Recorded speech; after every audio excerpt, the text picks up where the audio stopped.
Welcome back to another Gran Turismo 4 Retextured mod showcase. In this video, I'm going to be showcasing the Gran Turismo 4 Retextured mod by Haters and GTA Fan, and I'm also going to be giving my own thoughts about it because there's a few things that other people haven't really been covering about the mod, so I just thought I would share that in this video as well as give you guys my shader configuration options. So without further ado, let's get right into it. So this mod was made by Haters, BBY, and GTA Fan, along with the help of a few others. Just to clarify right off the bat, even though I did give the proper credit in the previous video, some people were actually mistaking me as being part of this mod as well, which that is not the case. I did not work on this whatsoever. I was just approached by GTA to make a showcase video, and that's all I really did. Just to clarify that right off the bat, I don't like taking credit for other people's work, and I also don't like it when people mistakenly give me the credit that I don't deserve if I did not do something, so I just thought I'd throw that out there right off the bat. So as far as the mod goes, this is a texture replacement mod through PCSX2 using the texture replacement feature, which as obviously stated replaces all the textures in the game through the video plugin. Most of the textures have been AI upscaled, and some of them have had manual tweaks through Photoshop and Paint.net to reduce the blurriness on a lot of the textures in this game because it is from 2004, created for the PS2 after all. But if I'm going to be totally honest here, as with any sort of AI upscaling, there are going to be some drawbacks to it. Out of all the Retexture mod showcase videos I've seen, nobody has really pointed this stuff out yet, so I thought I'd just cover it in this video. In my personal opinion, most of the upscaled textures, especially on a lot of the cars, give a much needed improvement. The liveries on most of the cars, as well as just the colors themselves, pop a lot more. The shadowed textures have a lot more clarity, and overall the cars in general just look much better.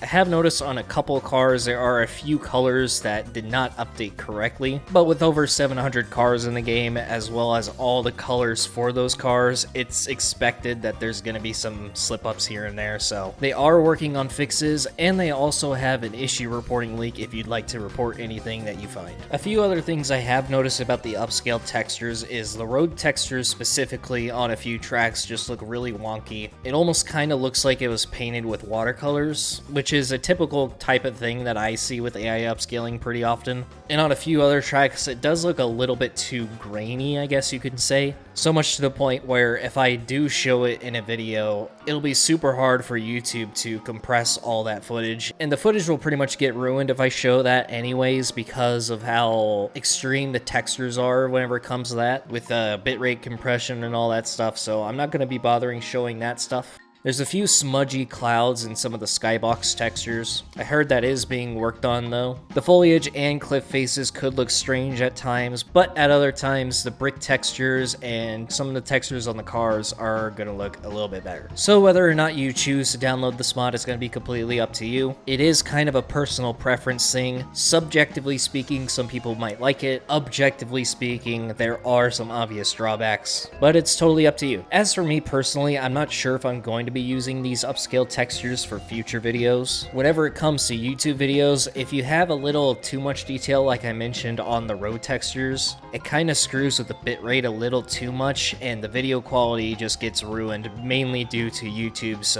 bitrate compression whenever I upload a video, so I personally don't plan on using it for videos. As for my shader setup, I don't actually use any sort of external shaders. I only use the internal PCSX2 Shader Config, as well as the shade boost, brightness, contrast, and saturation settings. As far as my shader config goes, all it really has is pixel vibrance. I don't particularly like using the PCSX2 shade boost saturation setting. I think pixel vibrance in the config is a lot better option, but unfortunately shader configs don't work with Vulkan. They never have worked with Vulkan. I'm not sure when Vulkan is going to get shader config support, but if you still play the game in Direct3D or OpenGL, then the shader config is perfect for you. As far as my boost settings, I use boost brightness at 58, boost contrast at 54, and saturation at 50. Also, make sure you don't forget about the in-game brightness and contrast settings. You can set these to whatever you want. You're probably going to have to change them for a few tracks, like snow tracks for example. Just make sure you bring the contrast down enough to where the entire sky isn't completely white. You can use the clouds as a really good reference for this setup. But anyways, that's about it. Enjoy the rest of the footage. I will see you in the next Retextured mod showcase video,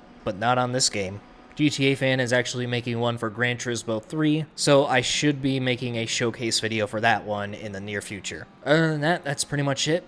Thank you guys for watching, and enjoy the footage.